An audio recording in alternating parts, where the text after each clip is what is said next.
It's Lisa, and it's Wednesday. And is it Wednesday? It's Wednesday. I'm already losing track of the days.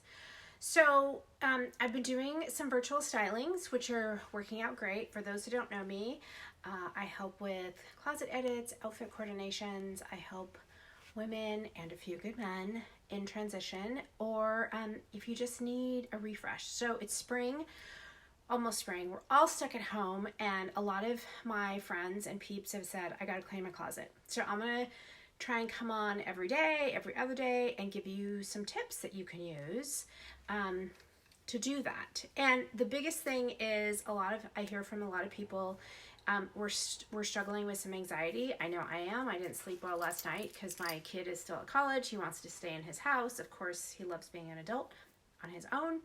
And my little one's at home, but we're all just kind of have cabin fever. And so this is something that you can control. It's a little tiny piece of control.